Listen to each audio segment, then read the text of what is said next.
on the railway all the livelong day.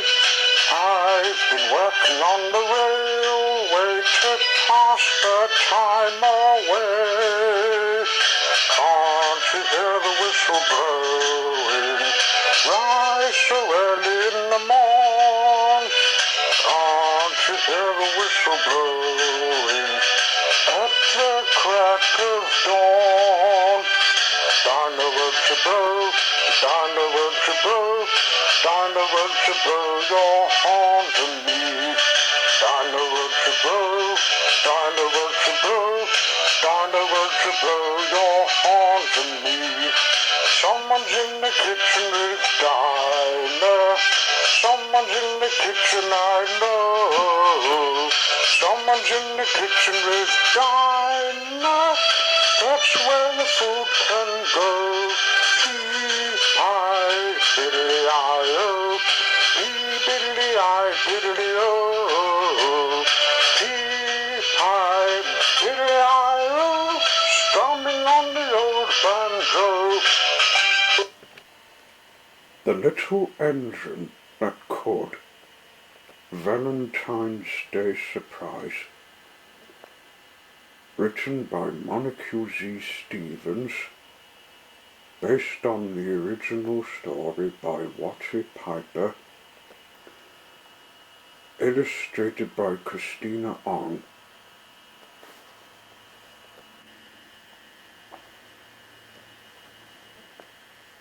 It was a special day at the Pineyvale train station, Valentine's Day. The little engine that could smiled to see passengers being surprised by friends and family, bringing them flowers and candy.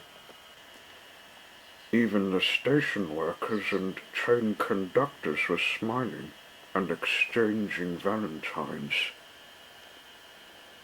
"What pretty valentines," the little engine that could said to herself.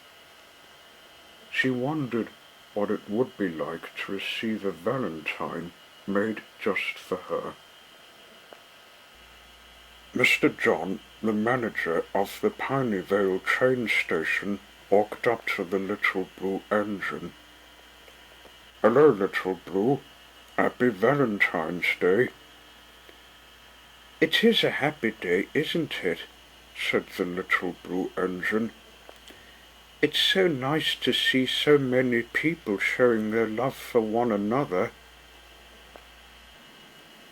"Well, soon today is going to get even better," said Mr. John. "After all, today's the day that Lucy Locomotive, Choo Choo Charlie, and Engine Eddie come to Pineyvale train station."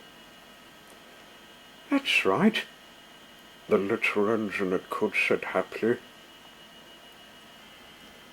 Lucy Locomotive, Choo Choo Charlie, and Engine Eddie were friends from Maple Falls, a small town nearby.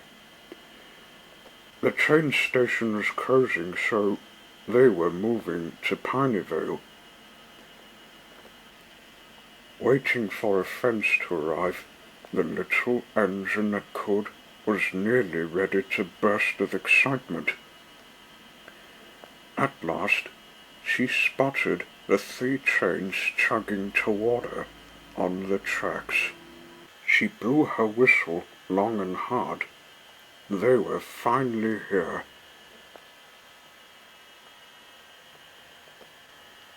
"Hello there, little blue," Engine Eddie said in his deep, booming voice. "I can't believe we're all going to be living in Pineyvale together," Lucy Locomotive said excitedly. Little blue, Choo Choo Charlie piped up. "Isn't it going to be fun? We'll see one another every day, and we can talk and play games and tell jokes and have parties all the time." The little engine that could laughed.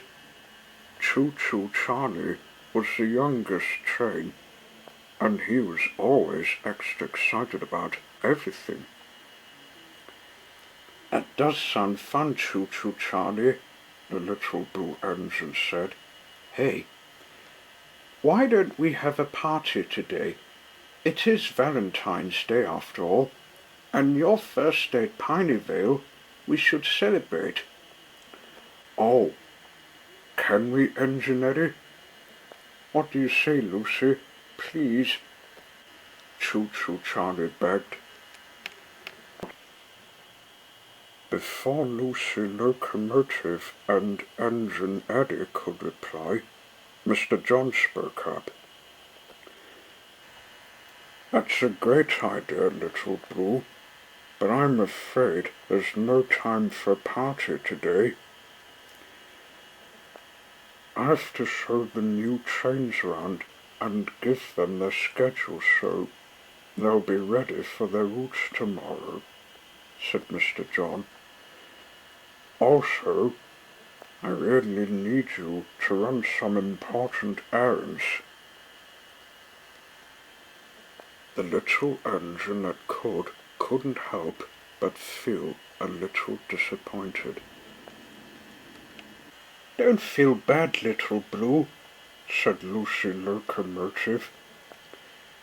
"We'll still be here when you get back. Maybe we can have a party next weekend instead." The little blue engine smiled. "That's true," she replied. "And I've got a joke for you before you go," said Choo-Choo Charlie. "Want to hear it?" "Sure," said the little blue engine. "Okay. How can you tell when a train is gone?" Choo-Choo Charlie asked. The little engine thought for a moment. "I don't know. How?" "It leaves its tracks behind," Choo-Choo Charlie said gleefully. The little blue engine laughed as she started up her engines and rolled down the tracks.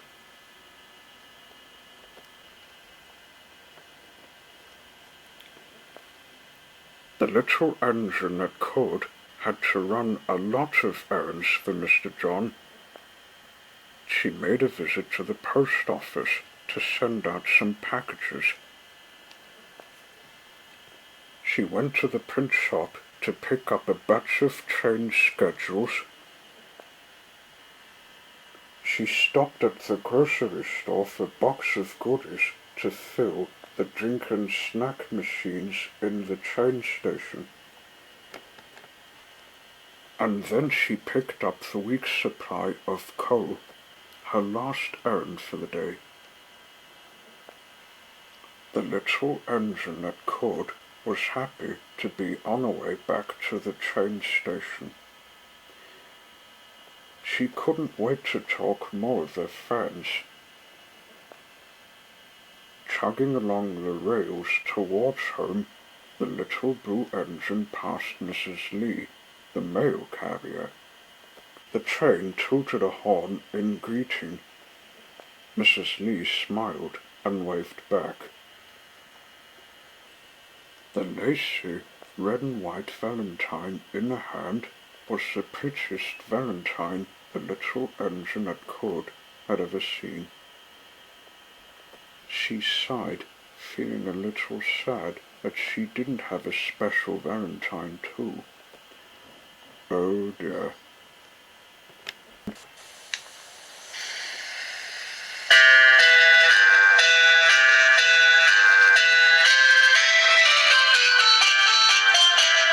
Time flies by when I'm a driver of a train, and I ride on the footplate there and back again. Under bridges, over bridges to our destination, passing through the countryside, there's so much to be seen. Passengers waving as we steam through the station, stoke up firemen for the signal is at green. Time flies by and I'm the driver of a train, and I ride on the footplate there and back again. In the cutting through the tunnel, rushing, clanking on the track, wheezing piston, smoky funnel, turning wheels go clickety-clack. Time flies by and I'm the driver of a train, and I ride on the footplate there and back again.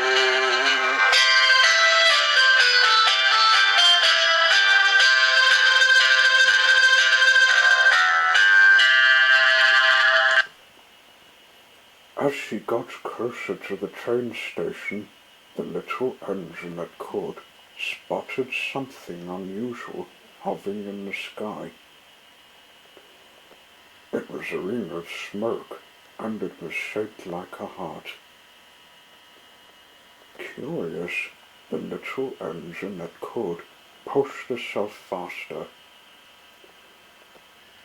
When she rounded the bend, approaching Pineyvale train station, the heart came closer into view.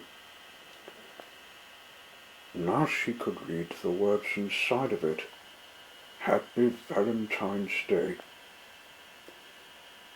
When she rode into the station, all of her friends were standing there. Surprise! They all yelled. The little engine at court gasped.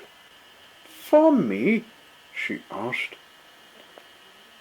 I've never heard of a surprise Valentine's Day party before. Mr. John laughed. Neither had we, until now. But I and everyone else wanted to do something to let you know how much we appreciate you for all your hard work round here, and how much we love you for being such a good friend. The little blue engine blushed. We wanted it to be a surprise, Mr. John explained. That's why I sent you on all those errands. That's also why he told you that we new trains had so much stuff to learn round here, said Lucy Locomotive. So you'd really believe we were all too busy to celebrate. But we didn't let Choo Choo Charlie in on our little secret, Engine Eddie said. We waited until after you left to let Charlie know what was going on. Sometimes it's hard for him to keep a secret. Engine Eddie laughed heartily, and Choo Choo Charlie joined in. That's true, he said sheepishly. I get too excited and I forget. But it was my idea to draw your Valentine across the sky using puffs of smoke. Do you like it, Little Blue? Do you? Choo Choo Charlie asked anxiously. The little blue engine gazed up at her very own personal Valentine hovering above them in the air. She smiled at Charlie. It's the most perfect Valentine a train could ever wish for, she said happily. I love it, and I love all of you. Happy Valentine's Day, everyone. And it was. The end.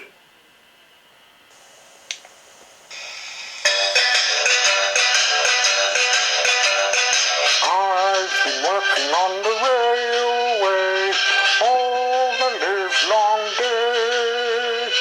I've been working on the railway to pass the time away.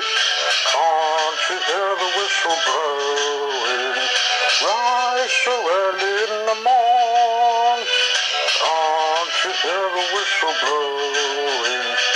At the crack of dawn. Down the road to blow, down the road to blow, down the road to blow your horn to me. Down the road to blow, Time to worship blow, time to worship blow your horns at me. Someone's in the kitchen with diner. Someone's in the kitchen, I know. Someone's in the kitchen with diner. That's where the food can go. Pie, biddly-I-O. Biddly-I, biddly-O. Pie, biddly-I-O. Strumming on the old banjo.